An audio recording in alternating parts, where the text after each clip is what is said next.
오늘 에스겔서 9장 1절로 4절 말씀을 짜여서 주님을 향하여 눈물 흘리는 사람이라는 제목으로 함께 은혜를 나누고자 합니다.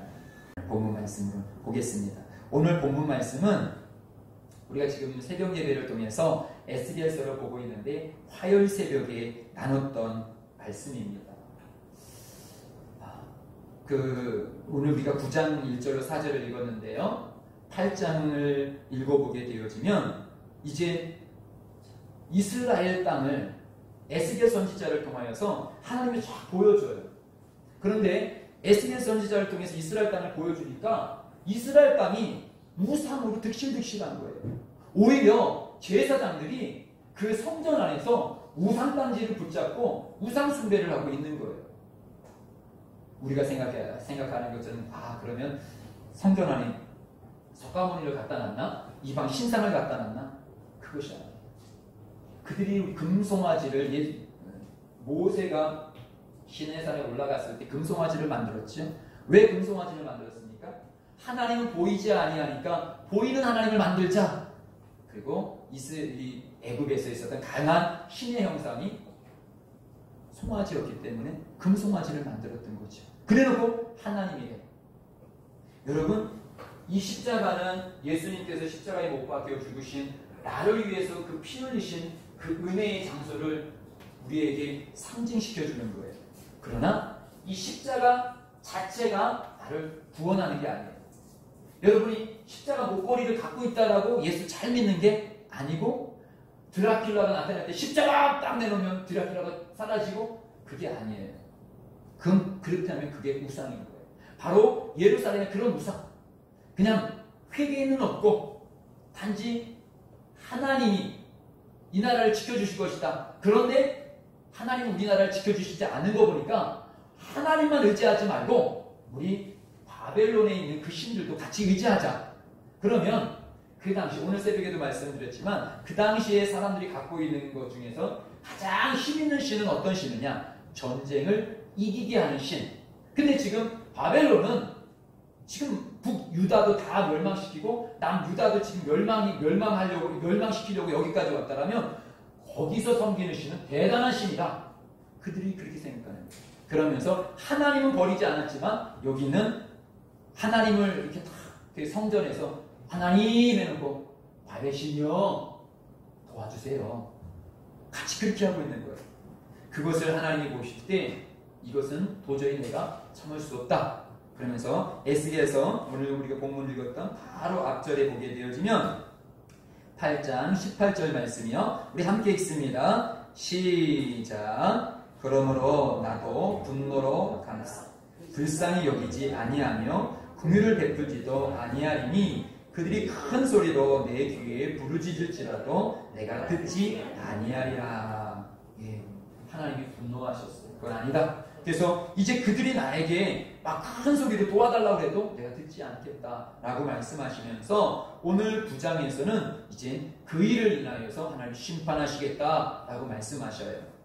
우리 1절, 2절 말씀 같이 읽습니다. 1절, 2절이요. 시작. 또 그가 큰 소리로 내 귀에 외쳐 이르시되 이 성읍을 관할하는 자들이 각기 죽이는 무기를 손에 들고 나오게 하라 하시더라. 내가 보니 6사람이 북향한 윗문 길로부터 오는데 각 사람의 손에 죽이는 무기를 잡았고 그 중에 한 사람은 가는 베옷을 입고 허리에 서기관의 목그릇을 잡더라. 그들이 들어와서 놋제단 곁에 섰더라. 그들이 그 성전의 놋제단 위에 섰어요. 놋제단은 어떤 곳입니까?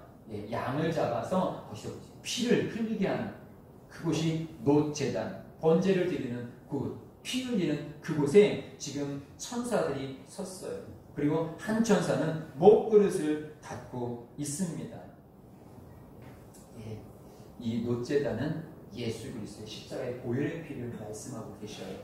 예수님의 보혈의 피로 우리의 죄가 씻어졌습니다.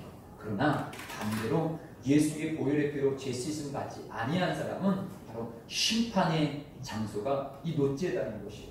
놋제단은 두 가지. 예수를 영접한 사람에게는 구원의 장소요.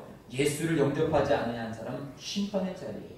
너에게 예수의 피가 있니? 너에게 예수의 은혜가 있니? 너에게 예수의 말씀이 있니? 말씀이 있는 그에게는 축복이 예수의 이름이고, 그러나 반대로 심판의 자리에서 너 예수 없니? 그러면 그는 심판으로 불지옥에 떨어가는 장소가 이 노제단인 것입니다.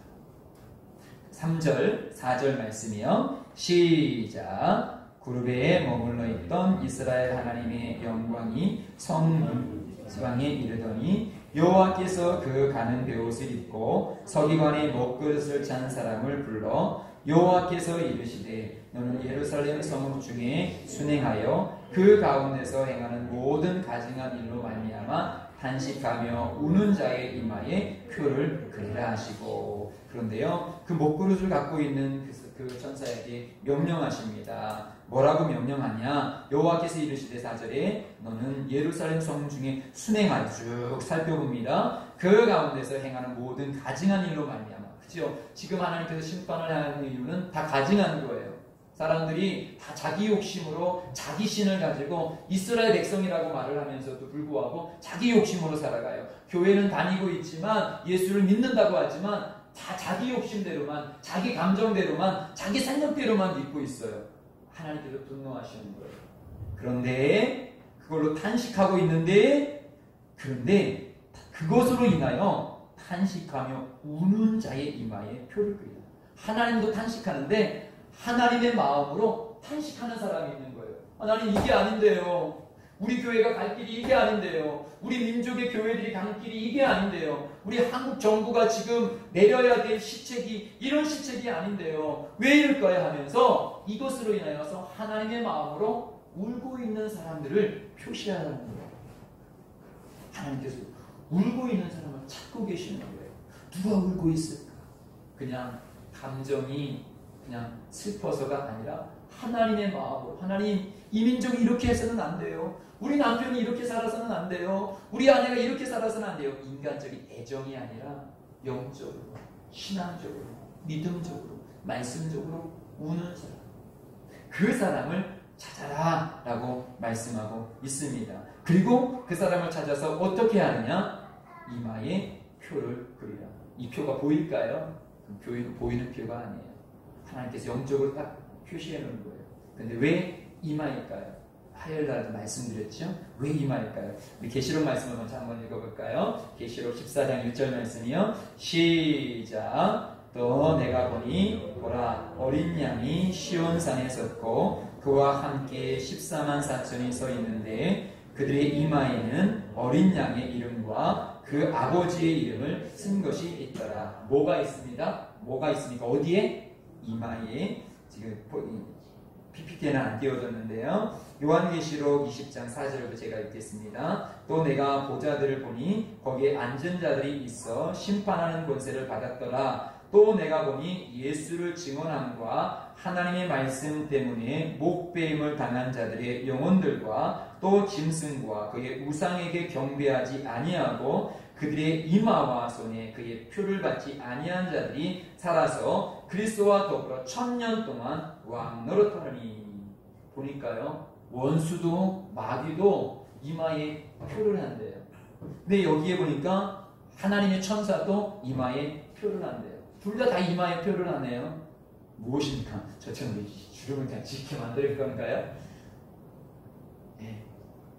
이마. 우리 머릿속에 지금도 제가 아까 서두에 머리를 좀 정리하고 말씀을 들어갔죠. 우리 머리가 복잡해요. 머릿속에 많은 생각을 갖고 있어요. 예배를 드리면서도 머릿속에 세상을 생각하는 사람이 있고 예수만 생각하는 사람이 있어요. 교회를 왔지만 교회 속에서 내가 하나님만 생각하는 사람이 있는가 하면 교회 속에서 다른 것을 생각하는 사람이 있어요.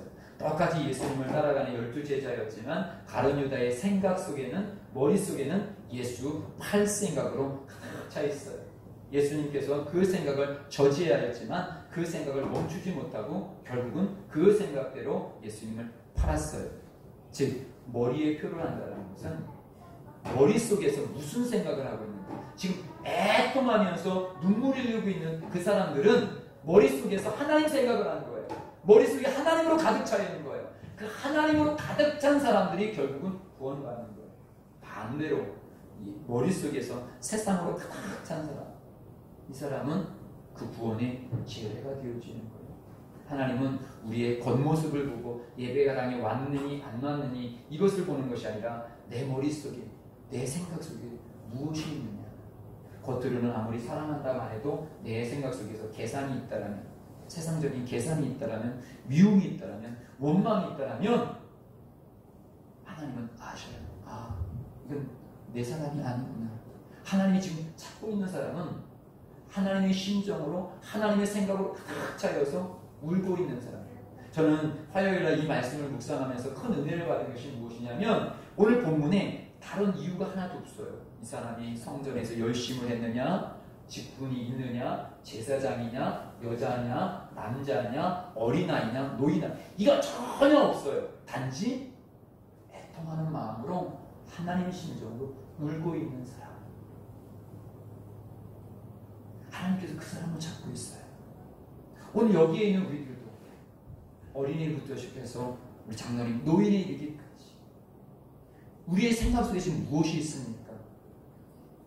하나님께서 지금 하나님으로 가득 찬 생각을 갖고 있고, 그러면서 하나님 지금 코로나19로 인하여서 모두 다 힘든데 거기다가 더욱 교회까지, 지금 예배까지 제한이 되어져 있습니다. 이거에 대해서 우리는 눈물을 흘릴 수 있어요. 그럴 수도 있는 거지. 뭐 나라에서 다 코로나 빨리서 속히 종식시키라고 뭐 그러는 거지. 뭐 교회라고 제한 뭐 예외일 수 있나? 그냥 이렇게 생각하십니까? 그러면 여러분 생각 속에서는 예수의 심정이 없으신 거예요. 예수님은 한 영혼이라도 더 구원하시려고 하는데 이 구원이 자꾸 제한되어져 있는 것입니다. 지금도 누군가는 복음을 들어야 될 사람이 복음을 듣지 못하는 것, 이것으로 인하여서 예수님의 심정으로 갚아할 수 있는 것. 성경 지식이 없어도 돼요. 내가 어떤 목사나 직분이 없어도 돼요. 근데 이 마음을 갖고 있어야 돼요. 예수의 마음. 아멘. 주님께서 그 사람을 찾고 있어요. 예심교회가 뭐예요? 예수님의 심정을 갖고 있는 교회. 저는 우리 예심가족 성도들이, 저는 인간적인 심정을 많이 갖고 있는 목사였어요. 그런데 작년과 올해 주님께서 저를 자꾸 예수님의 심정을 갖는 목사로 만드시는 거에 참 감사해요. 여러분, 예수님의 심정을 가지세요. 인간적으로 안타까운 것보다 더 안타까운 것은 신앙생활 잘못하는 것. 그게 더 안타까워 하셔야 되는 것입니다. 내 자녀들 때문에 안타까워해야 돼요. 그러나 더 안타까운 것은 신앙생활 못하는 것 때문에 더 안타까워해야 돼요. 바로 주님께서는 그것을, 그런 사람을 찾고 있다는 것입니다. 그래서 하나님께서 심판을 하시죠. 9절, 10절에 심판을 하십니다. 우리 9절, 10절 함께 있습니다. 오늘 본문 9절, 10절이요. 시작. 그가 내게 이르시되 이스라엘과 유다 족속의 죄악이 심히 중하여 그 땅에 피가 가득하며 그 성읍에 불법이 찼나니 이는 그들이 이르기를 여호와께서 이 땅을 버리셨으며 여호와께서 보지 아니하신다 함이라. 그러므로 내가 그들을 불쌍히 여기지 아니하며 긍휼을 베풀지 아니하고 그들의 행위대로 그들의 머리에 갚으리라 하시더라. 그들의 머릿속에서는 어떤 생각이 가득 찼냐면 하나님이 버렸어. 하나님은 우리를 생각지도 않아. 그렇기 때문에 우리 좀 도와줄 수 있는 더 강력한 신이 필요해. 그러면서 그들은 우상을 의지했어요. 하나님께 아무리 기도해도 소용이 없어. 야, 누가 돈 줄 사람 없어? 누가 나를 지지해 줄 사람 없어? 사람을 쫓아다니지는 않았는지요. 그런데 사실은 하나님은 아직 안 버리셨거든요. 하나님은 더 이스라엘 백성들이 돌아오기를 기다리면서 계속적으로 회개의 시간을 기다리는데 자기들이 먼저 하나님 나를 버렸어. 하나님 우리 교회를 버렸어. 하나님 우리 가정을 버렸어. 하나님 나를 버렸어. 내가 먼저 하나님을 버리더라는 것이죠. 그런데 이제 하나님도 결단을 내립니다. 그 사람의 생각 속에 온통 세상으로 가득 차고 하나님에 대한 생각은 요만큼도 없구나. 이제 그들에 대해서 내가 놓겠다. 내가 치겠다. 6절 말씀이요. 6절, 오늘 본문 6절 시작. 늙은 자와 젊은 자와 처녀와 어린이와 여자를 다 죽이되 이마에 표 있는 자에게는 가까이 하지 말라. 내 성소에서 시작할지니라 하시매 그들이 성전 앞에 있는 늙은 자들로부터 시작하더라. 예, 드디어 심판이 시작되어지는데요. 제외자가 있어요. 누굽니까? 이마에 표가 있는 자. 여전히 막 세상은 어렵고 지금 이스라엘은 포로로 잡혀가고 있고 위협에 처했지만 그럼에도 불구하고 옆에 있는 사람은 하나님 다 버렸어. 이제 끝났어. 좌절하고 포기하지만 여전히 하나님을 가슴속에 품고 있고 하나님 생각으로 가득한 사람들은 이 죽음의 역사가 넘어가더라는 것이죠. 이것은 마치 6월절 출애굽 사건과 동일해요. 6월절 출애굽 사건 속에서 우리가 잘 기억해야 될 것은 거기서 신앙생활 열심히 했던 사람, 새벽기도 열심히 했던 사람, 절도 열심히 했던 사람, 노인이냐 젊은이냐 남자나 여자나 역시 거기에도 그런 기록이 하나도 없어요. 단지 하나님의 말씀에 순종하여서 어린 양을 잡고 어린 양의 피를 문서주에 바른 사람, 하나님의 말씀을 그대로 아멘하여서 순종하여 받은 사람, 거기에는요 이 이스라엘 백성만 있는 것이 아니라 잡족 이방인들도 포함되어 있더라는 것이죠. 하나님 말씀을 그대로 아멘으로 받고 내 마음 가운데 품은 사람을 하나님께서는 찾고 계시더라는 것이죠. 오늘 코로나로 인하여 참 어렵고 목사를 바라보면서도 심란한 여러분들 지금 마음을 내려놓으세요. 그리고 예수의 생각을 하세요. 아멘. 예수 회복시킬 것도 예수, 이끄실 것도 예수예요. 사람으로 할 수 없어요. 예수님으로 할 수 있습니다. 다시 예수로 집중하시기를 주의 이름으로 축복드립니다. 마태복음 5장 4절 함께 읽습니다. 시작. 애통하는 자는 복이 있나니 그들이 위로를 받을 것이며. 애통하는 사람이 복이 있대요. 이 애통은 내 자신이 서글프고 야, 내 인생이 참 서글프다. 나 행복하게 살고 싶었는데 왜 내 인생이 이따위야? 하면서 원망하고 불평하면서 우르는 그 애통함이 아니라 지금 에스겔에서 말씀하고 있는 그 애통하는 거예요. 하나님 예수 그리스도께서 우리를 위해서 이렇게 사랑하시고 십자가의 은혜를 주셨음에도 불구하고 내가 예배를 드리고 말씀을 들음에도 불구하고 왜 나는 믿음이 성장하지 않고 왜 내 생각 속에서는 예수님 생각보다 이 세상 생각으로 더 가득합니까? 애통해야 돼요. 내 자신을 위해서. 나는 왜 이렇게 신앙생활이 성숙하지 않지? 내가 하나님을 부인하는 건 아닌데 왜 하나님을 이렇게 뜨겁게 사랑하지 않지? 그런 애통함이 없으십니까? 그 애통함이 있는 자가 복이 있는 거예요. 또 남편을 보아서도 자녀들 보아서도 공부 잘하고 똑똑하고 착한 것보다 그것도 참 기쁜 일이지만 더 신앙으로 크고 있는지, 왜 내 자녀들을 내가 신앙으로 못 키우고 있고 우리 아이 마음 가운데 신앙이 자라지 않지? 애통하는 마음. 그럼 불행한 거예요. 세상은 그런 애통하는 마음을 갖고 있는 사람을 향해서 아유 참 팔자로 사납지 옛날 어른들 그런 말을 해요. 근데 주님의 가슴을 갖고 애통하는 사람은 복 있는 사람이에요. 그래서 사실 한국 교회가 이렇게 성장할 수 있었던 것은 여러분 뒤에 눈물을 흘렸던 어른들, 부모님이 있었기 때문에 그렇습니다. 그 당시에는 다른 방법이 없어요. 내가 내 자식을 잘 뒷바라지고 하고 싶은데도 불구하고 힘이 없고 능력이 없으니까 교회 가서 아버지! 그래서 눈물을 흘리면서 기도했던 어머니들의 기도, 아버지들의 기도가 결국 그 눈물이 이 한국 교회를 세운 거예요. 근데 반대로 지금 한국 교회가 무너지는 이유는 이 애통함이 없어요. 누가 나를 위해서 지금 막 울고 기도합니까? 누가 교회를 놓고 막 울고 기도합니까? 교회 조금 힘들면 떠나가면 끝이지요. 나라 좀 힘들면 이민 가면 끝이지요. 에이 나랑 무슨 상관이야. 정권 바뀌면 끝이지. 이렇게 생각하지 눈물을 흘리며 기도하며 주님 하면서 외치는 사람이 없더라고요. 주님은 바로 지금 이 시대 속에서도 그 사람을 찾고 있어요. 누가 주님의 나라를 위해서, 이 민족을 위해서, 교회를 위해서, 내 가정을 위해서 주님의 심정으로 울고 있는지, 서글픈 심정이 아니라 애통하는 사람, 그 사람이 무엇을 받느냐? 위로를 받아요. 어떤 위로예요? 구원의 위로, 성령이 함께 하심의 위로.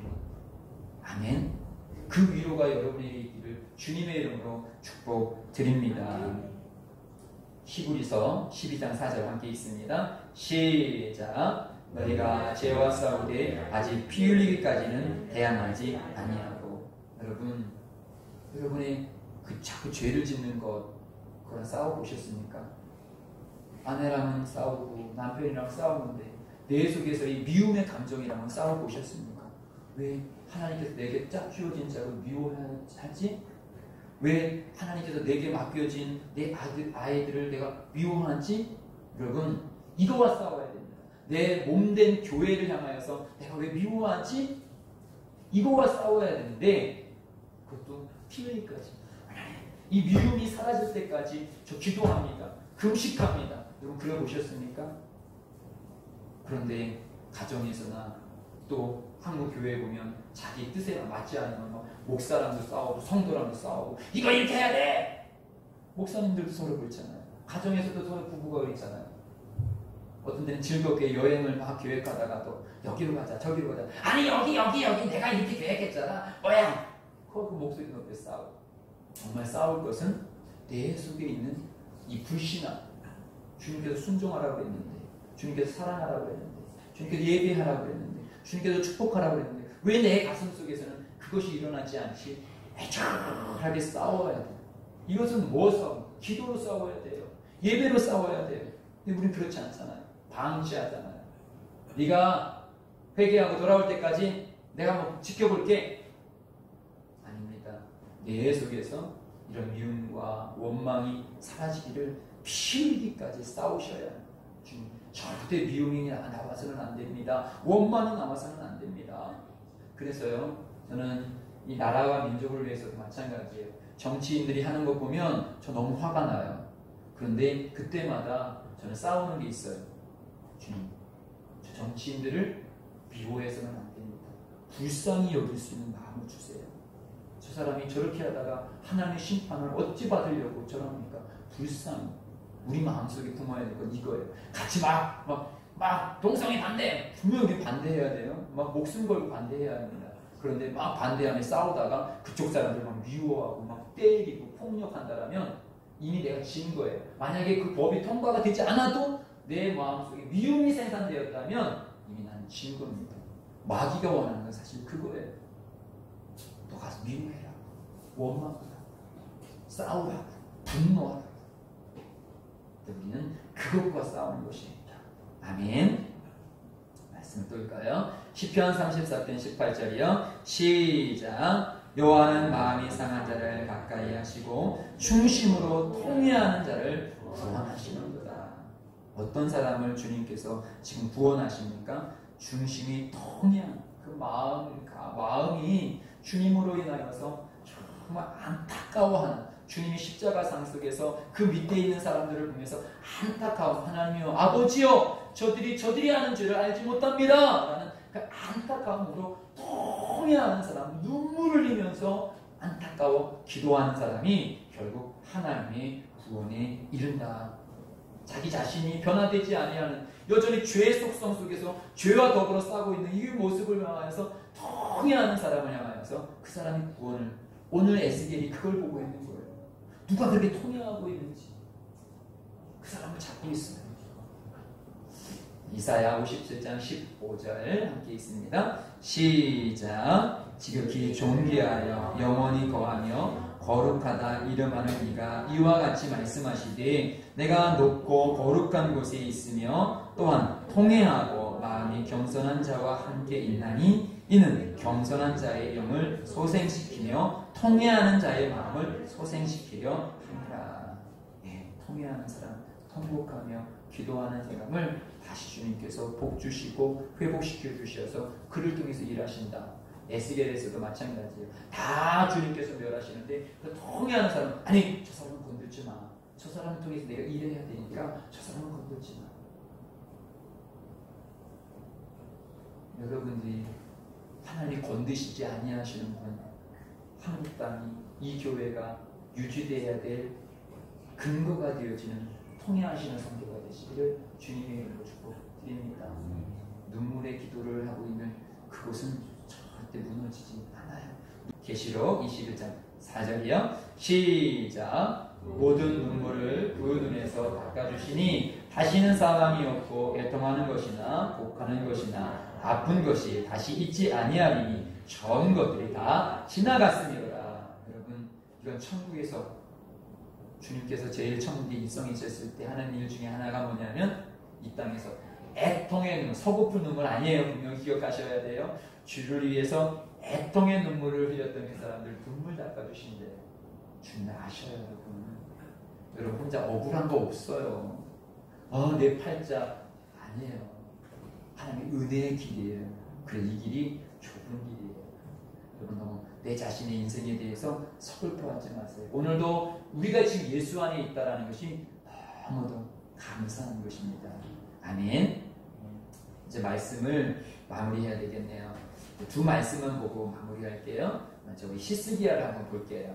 열왕기하 19장 1절 말씀이에요. 시작. 히스기야 왕이 듣고 그 옷을 찢고 굵은 배를 들고 여호와의 전에 들어가서, 이 말씀은 이제 하나님께서 이사야 선지자를 통해서 히스기야야 너는 이제 죽게 되었어 라고 했을 때 히스기야가 제일 먼저 한 것은 지금 통에 자복하며 회개의 눈물로 기도로 들어가게 하는 것이죠. 그리고 나서 좀 있다가 주님께서 이사야 선지자를 통해서 말씀하셔요. 열왕기하 20장 5절 6절이요. 시작. 너는 돌아가서 내 백성의 주권자 히스기야에게 이르기를 왕의 조상 다윗의 하나님 여호와의 말씀이 내게 내 기도를 들었고 내 눈물을 보았노라. 내가 너를 낫게 하리니 내가 3일 만에 여호와의 성문에 올라가리고. 주님이 무엇을 보셨습니까? 기도와 눈물. 눈물만 그냥 서글퍼서 흘리면 안 돼요. 주님 앞에 기도하면서 통해라는 것은 바로 이 기도의 말씀이 같이 포함되어 있는 거예요. 통해하며 흘렸던 그 눈물을 보시고 응답해 주시더라는 것이죠. 우리 예수님 가족들이 다시 이 통해의 눈물이 회복되기를 주의 이름으로 축복드립니다. 시편 26편 5절 6절이요. 시작. 눈물을 흘리며 씨를 뿌리는 자는 기쁨으로 거두리로다. 울며 씨를 뿌리러 나가는 자는 반드시 기쁨으로 그 곡식단을 가지고 돌아오리로다. 여러분, 눈물 나지만 씨를 뿌려야 돼요. 눈물 나지만 예배를 드려야 돼요. 눈물 나지만 기도를 하셔야 돼요. 여러분, 지금은 그런 것이 없는데 장로님 시대에 장로님은 그 가난하게 안 사신 거예요. 근데 보릿고개가 있었잖아요. 그런데 이 씨앗은 먹으면 우리가 하루 이틀은 살아. 근데 이 씨앗을 먹으면 안 돼. 왜냐하면 이 씨앗을 심어야지만 가을에 다시 먹고 겨울을 버틸 수 있어. 그랬을 때 자녀들은 앞에서 아빠 밥 줘요. 엄마 배고파요. 그런데 그 쌀이 있는데 그거를 애들을 줄 수 없어.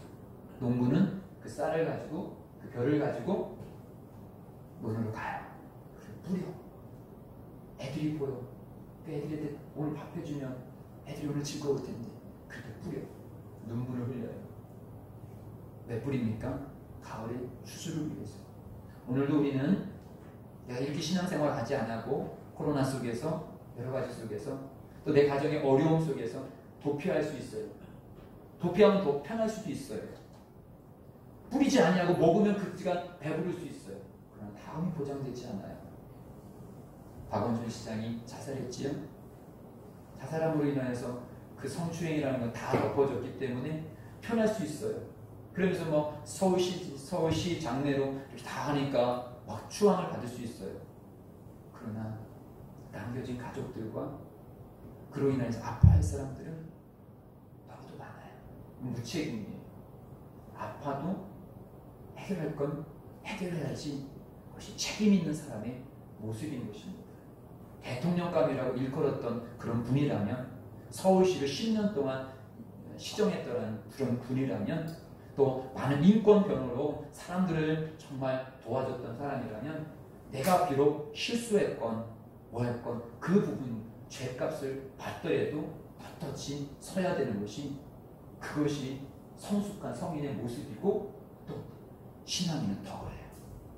어렵다고 사람들이 비난이 힘들다고 지금 씨를 뿌리지 아니하면, 눈물을 흘리지 아니하면 나중에 거둘 곳이 없습니다. 코로나가 어렵고 가정이 어렵고 어떤 어려움이 있더라도요, 그 가운데서도 눈물의 기도, 믿음의 기도 계속 뿌리세요.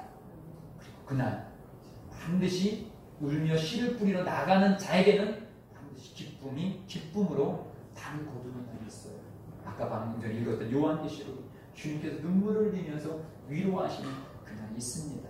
그날을 바라보며 오늘 지금 코로나로 행정명령이 내려져서 통성기도조차도 제한되어져 버린 이 사태 속에서, 주님, 한국교회가 잘못해서 그렇습니다. 용서하여 주시옵소서. 주님, 내가 기도하지 못해서 그렇습니다. 용서하여 주옵소서라고 누구를 비판하기 전에 내 속에서 다시 이 눈물의 기도와 통에 자복하는 이 믿음이 다시 회복하게, 그리고 그것이 없음을 통해하면서 이 시간 기도하는 시간을 갖기를 원합니다. 찬양하겠습니다.